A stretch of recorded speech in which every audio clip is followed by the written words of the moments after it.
بسم اللہ الرحمن الرحیم۔ بسم اللہ الرحمن الرحیم۔ السلام علیکم ورحمۃ اللہ وبرکاتہ۔ عزیز طلبہ، امید ہے بخیر عافیت ہوں گے۔ تفسیر جلالین سورۃ الانعام سبق نمبر 275 کے ساتھ آپ کے سامنے حاضر ہیں۔ عزیز طلبہ، آج کا سبق انشاءاللہ وحاجہ قوم سے لے کر آیت نمبر 82 وہم مہتدون تک ہوگا۔ تو آئیے عزیز طلبہ سبق کی ابتدا کرتے ہیں۔ اعوذ باللہ من الشیطان الرجیم، بسم اللہ الرحمن الرحیم۔ ترجمہ دیکھیے، وحاجہ قوم، اور پھر یہ ہوا کہ ان کی قوم نے ان سے حجت شروع کر دی، ان کی قوم نے ان کے ساتھ جھگڑنا شروع کر دیا، ابراہیم علیہ السلام کی قوم نے، یعنی کہ قال اتحاجونی فی اللہ، تو ابراہیم نے ان سے کہا کہ کیا تم مجھ سے اللہ کے بارے میں حجت کرتے ہو، وقد ہدان، جبکہ اس نے مجھے ہدایت دے دی ہے، ولا اخاف ما تشرکون به، اور جن چیزوں کو تم اللہ کے ساتھ شریک مانتے ہو میں ان سے نہیں ڈرتا کہ وہ مجھے کوئی نقصان پہنچا دے، الا ان یشاء ربی شیئا، الا یہ کہ میرا پروردگار مجھے کچھ نقصان پہنچانا چاہے تو وہ ہر حال میں پہنچے گا۔ وسع ربی کل شیء علما، میرے پروردگار کا علم ہر چیز کا احاطہ کیے ہوئے ہیں۔ افلا تتذکرون، کیا پھر بھی کوئی نصیحت نہیں مانتے؟ افلا تتذکرون، کیا پھر بھی تم کوئی نصیحت حاصل نہیں کرتے؟ جی، جب ابراہیم علیہ السلام نے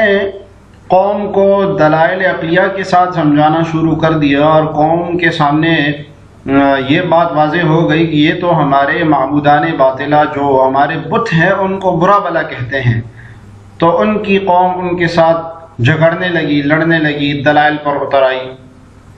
تو بعض حضرات نے لکھا ہے کہ ابراہیم علیہ السلام کے جو والد تھے آزر، وہ بت تراشا کرتے تھے، بت بنایا کرتے تھے۔ تو جب ابراہیم علیہ السلام نے اپنی قوم کے ساتھ یہ والا معاملہ کیا، ستارے کا اور چاند کا اور سورج کا دلائل سے سمجھانا شروع کیا، تو انہوں نے ان کو اپنے ساتھ ہی رکھ لیا اور باہر جانے سے روکا کہ آپ باہر نہیں جائیں گے۔ تو وہ بت بنایا کرتے تھے،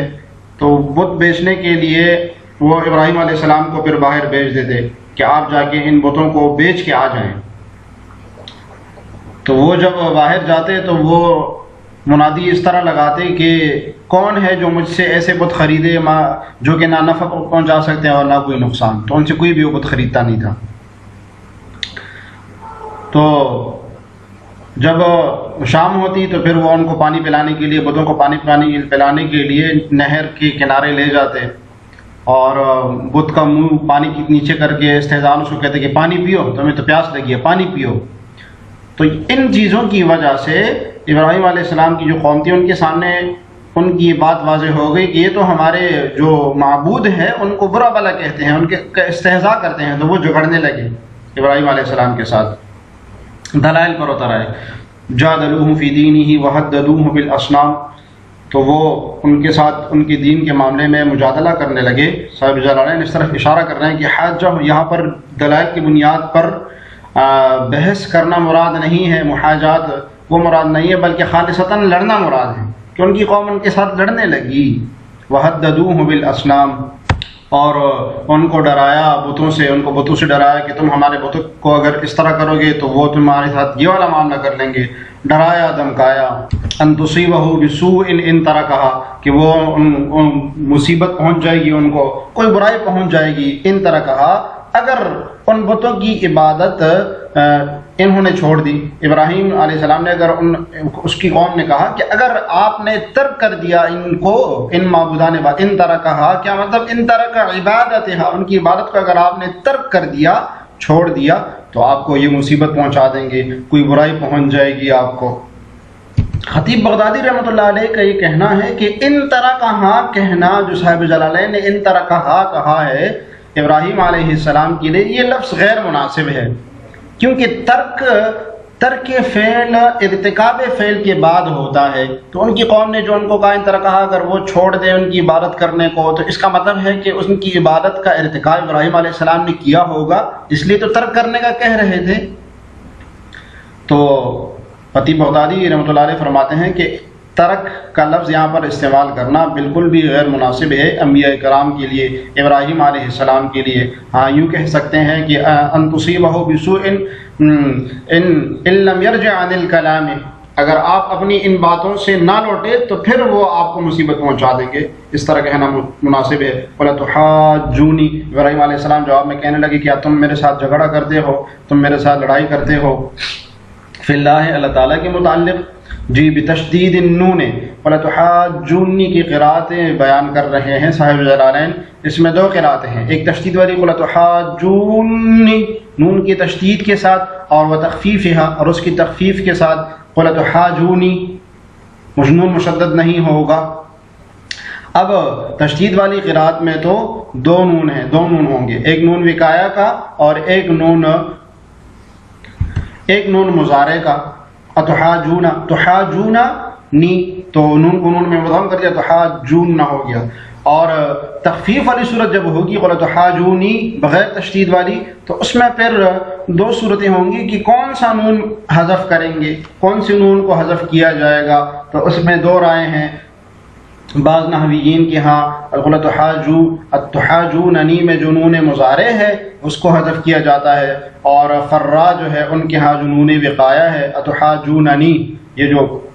آخر میں نی نون وقایا ہے اس کو حذف کیا جاتا ہے۔ اسی کو صاحب جلالین بیان فرما رہے ہیں بتشدید النون و تخفیفہا، کہ نون کی تشدید کے ساتھ بھی ہے اس کی قرات اور اس کی تخفیف کے ساتھ بھی ہے تحاجونی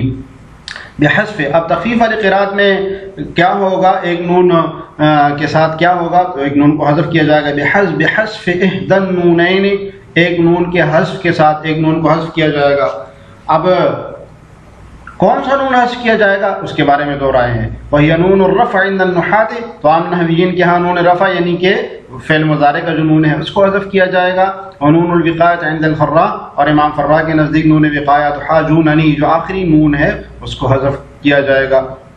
کیا مطلب بتا رہے ہیں صاحب جلالین، اتجادلوننی، کیا تم میرے ساتھ جھگڑا کر رہے ہو، اشارہ ہے کہ یا محاجات دلائل کی بنیاد پر بحث کرنا مراد نہیں ہے بلکہ خالصتاً جھگڑا کرنا مراد ہے، کہ ابراہیم علیہ السلام کہنے لگے کہ تم میرے ساتھ جھگڑا کر رہے ہو فی اللہ ای فی وحدانیت اللہ، یعنی اللہ تعالیٰ کی وحدانیت میں، توحید میں، وقد ہدانی کہ اس نے مجھے ہدایت دی، وقد ہدانی تھا، یہاں پر بھی یا نون وقایہ کا اور یا متکلم کی ہے کہ اللہ تعالیٰ نے ہی اس حال میں کہ اللہ تعالیٰ نے مجھے ہدایت دی، تعالی الیہا اس کی طرف، اس کی وحدانیت کی طرف اللہ تعالیٰ نے مجھے ہدایت دی۔ ولا اخاف ما تشرکون بہ،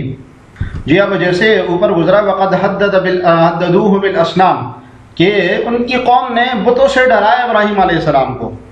تو بتوں سے ڈرایا ہوگا تو اس پر ابراہیم علیہ السلام نے یہ بات کی کہ میں نہیں ڈرتا ہوں اس چیزوں سے جس کو تم شریک ٹھہراتے ہو۔ وہ کیا چیزیں ہیں، بیان ہے اس کا، من الاصنام، ان بتوں سے، ان تصیبنی بسوء، کہ وہ مجھے کوئی برائی پہنچائے، لعدم قدرتها علی شیء، دلیل بھی پیش کر دی اس لیے کہ ان کی قدرت ہی نہیں ہے اس پر کہ وہ مجھے مصیبت پہنچا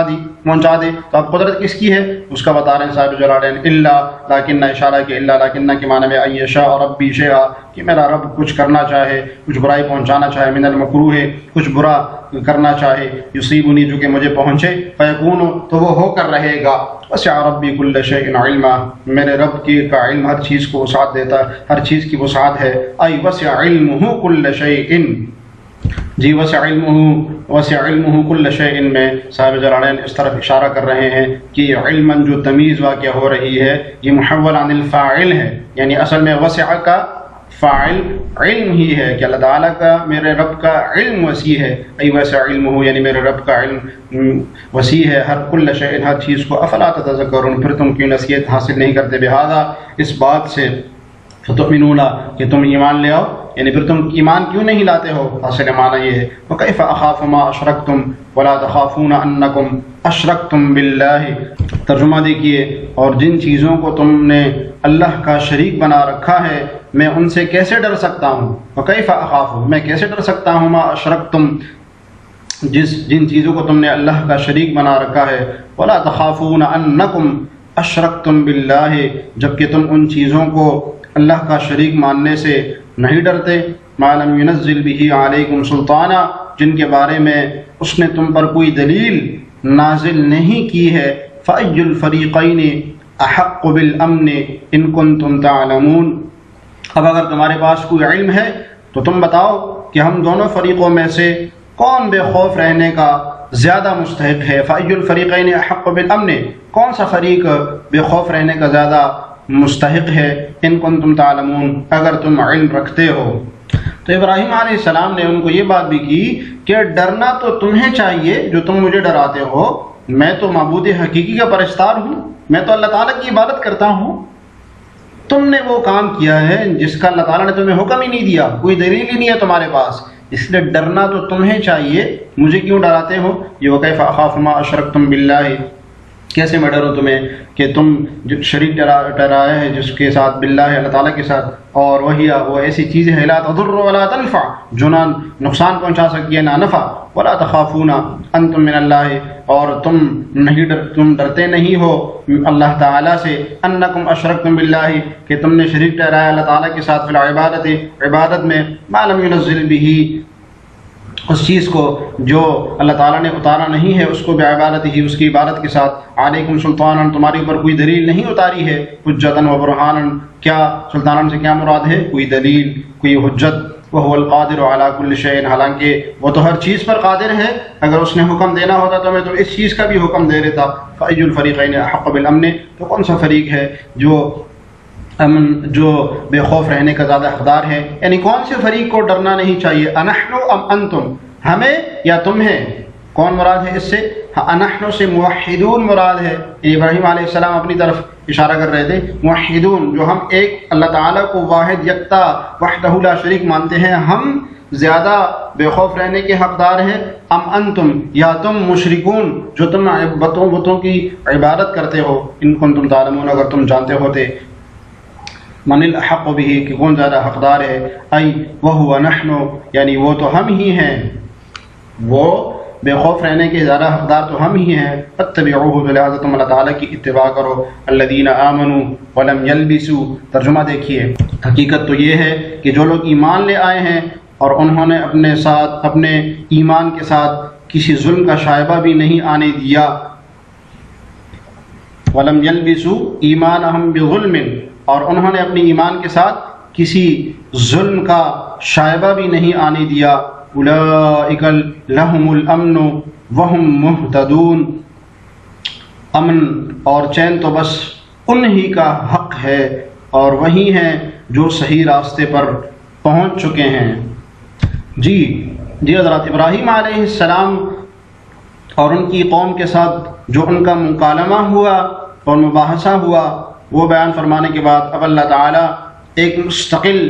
قانون بتا رہے ہیں، اور وہ یہ کہ جو لوگ ایمان لائے ہیں اور انہوں نے اپنی ایمان میں ظلم یعنی شرک کی ملاوٹ کو شامل نہیں کیا، تو ان کے لیے امن کی ذمہ داری ہے اللہ تعالیٰ کی طرف سے، اور یہ بات طے شدہ ہے کہ وہ امن سے رہیں گے، اور یہ بات بھی طے ہے کہ وہ ہدایت پر ہے، تو اٹل قانون بیان کر دیا اللہ تعالیٰ نے۔ اب الذین آمنوا ولم یلبسوا، یہ کس کا قول ہے؟ جو ہم نے آپ کو ابھی بات بتائی ہے اس کے مطابق یہ اللہ تعالیٰ کا قول ہے، لیکن اس میں مفسرین کے مختلف اقوال ہے۔ بعض حضرات کا کہنا ہے کہ الذین آمنوا ولم یلبسوا یہ حضرت ابراہیم علیہ السلام کا قول ہے، اور جو ماقبل میں سوال اٹھایا انہوں نے فأی الفریقین احق بالامن، یہ اس کا جواب دے رہے ہیں وہ۔ اور ایک قول یہ ہے کہ الذین آمنوا ولم یلبسوا، یہ ان کی قوم کا قول ہے، ان کی قوم اس طرح کہہ رہی ہے ان کے اس سوال کے جواب میں، اور تیسرا قول یہ کہ اللہ تعالیٰ کا قول ہے یہ، اور اللہ تعالیٰ ایک اٹل قانون بیان فرما رہے ہیں یہاں سے۔ جی الذین آمنوا ولم یلبسوا ولم یخلطوا، مخلط نہیں کیا ایمان کے ساتھ ظلم کو، ای شرکن، کیا مراد ہے ظلم سے؟ شرک مراد ہے اس سے، کما فسر بذلک فی حدیث صحیحین، اسے صحیح بخاری صحیح مسلم کی حدیث میں اس کی تفسیر بیان کی گئی ہے۔ وہ کیا حدیث ہے کہ یہ روایت یہ آیت جب اتری الذین آمنوا ولم یلبسوا ایمانہم بظلم، تو مسلمانوں پر یہ بات بڑی شاق گزری کہ ہم تو ظلم کرتے ہیں، ہم نے تو ایمان کے ساتھ ظلم کو مخلط کیا ہے، ایسا تو نہیں ہو سکتا، ایسا تو ممکن نہیں کہ ظلم سے بچایا ہو ہم نے خود کو۔ تو پھر نبی صلی اللہ علیہ وسلم نے فرمایا کہ پریشان ہونے کی ضرورت نہیں ہے، یہ والا ظلم مراد نہیں ہے، اس ظلم سے مراد شرک ہے، شرک مراد ہے اس ظلم سے، تو یہ اس کی تفسیر شرک کے ساتھ کی گئی ہے۔ پھر دلیل کے طور پر نبی علیہ السلام نے حضرت لقمان کا اپنے بیٹوں کو جو قول تھا وہ بتایا، فرمایا یا بنی لا تشرک باللہ ان الشرک لظلم عظیم، کہ اولئک لهم الامن، یہی لوگ پرامن ہوں گے، من العذاب، عذاب سے امن میں ہوں گے، وہم مہتدون، اور یہی لوگ ہدایت پر ہیں۔ جیسے اس طلبہ آج کے سبق سے متعلق سوال یہ کہ ابراہیم علیہ السلام نے سے ان کی قوم کس چیز کے بارے میں جھگڑا کر رہی تھی؟ آپ نے جواب پڑھا ہے، ابھی سبق میں اچھی طریقے سے دیکھ کے جواب دیجیے گا۔ عزیز طلبہ آج کا سبق ہم نے